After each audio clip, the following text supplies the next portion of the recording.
I left my daughter with a promise, and by the time I returned, she was older than me. My name is Joseph Cooper. I used to be a NASA pilot. Now, I am just a farmer in a world choking on dust and silence. The earth is dying and hope is light years away. Science has become myth. Food is running out. The government teaches our children that the moon landing was fake, just a Cold War trick. But I remember the stars. I remember what it felt like to fly. I live with my father-in-law, Donald, my teenage son, Tom, and my daughter, Murph. Murph's different. She's brilliant, curious, maybe too much for her own good. She told me her room was haunted, books falling, strange patterns in the dust. I didn't believe her until I saw it myself, but one day, I looked closely.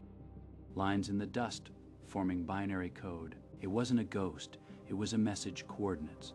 We followed them, driving out into nowhere, and found something I never expected. NASA still alive, still fighting, hiding underground. That's where I met Professor Brand, planning humanity's last hope. He told me what I already suspected. Earth has no future. A global crop blight, amplified by dust storms and climate collapse, is rendering the planet uninhabitable.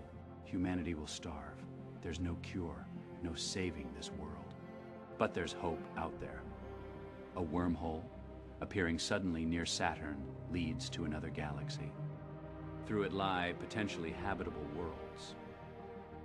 12 astronauts were sent on one-way missions to explore them.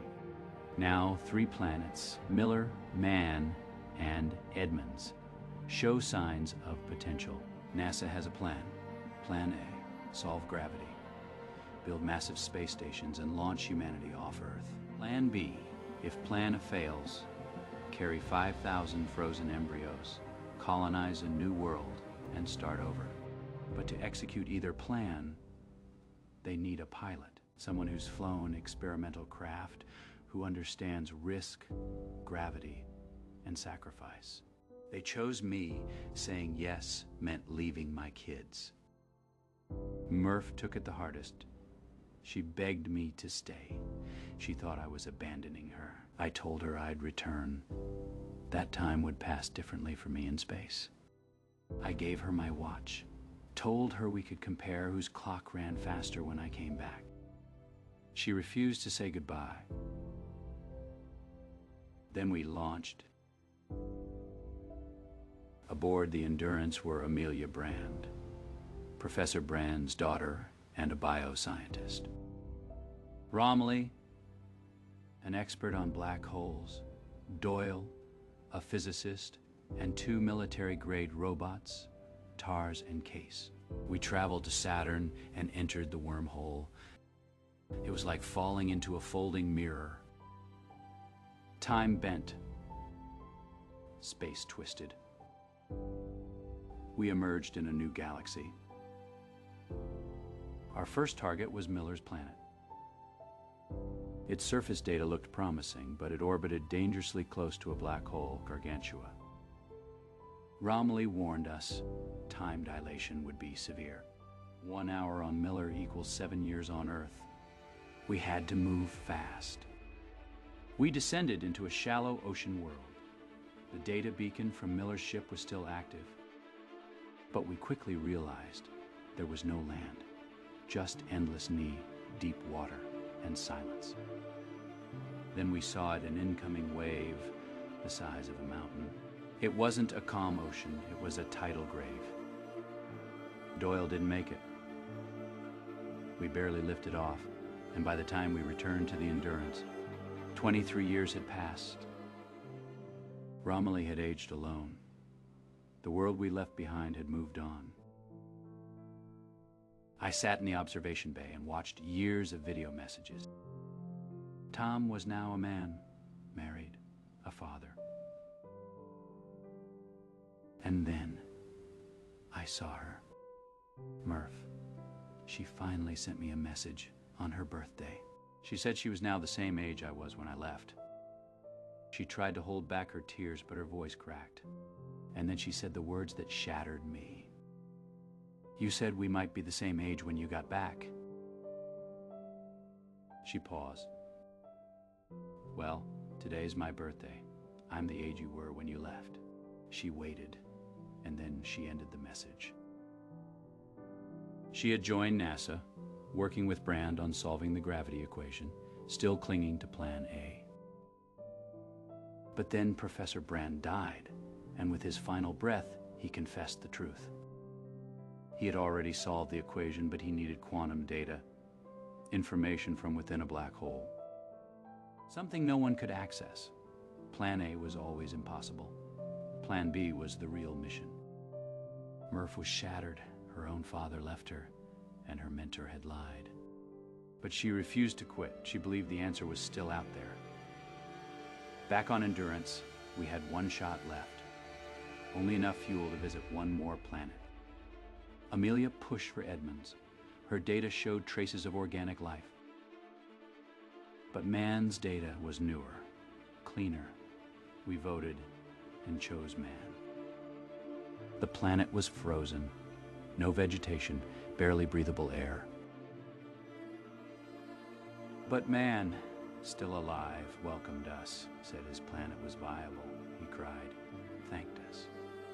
But soon, the truth came out. He lied. His planet was uninhabitable. He faked the data, just so someone would come save him.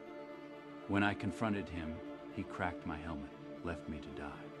Romilly was killed by a bomb that man set to protect his secret.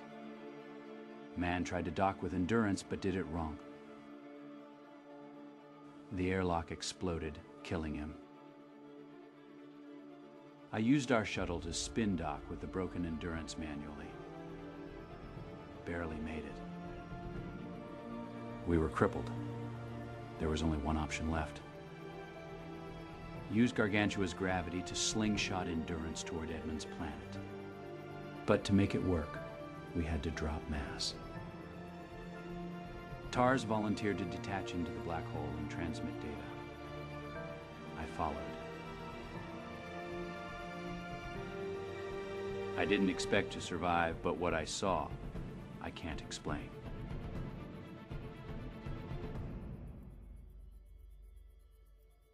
I fell into a tesseract, a fifth-dimensional space constructed by future beings.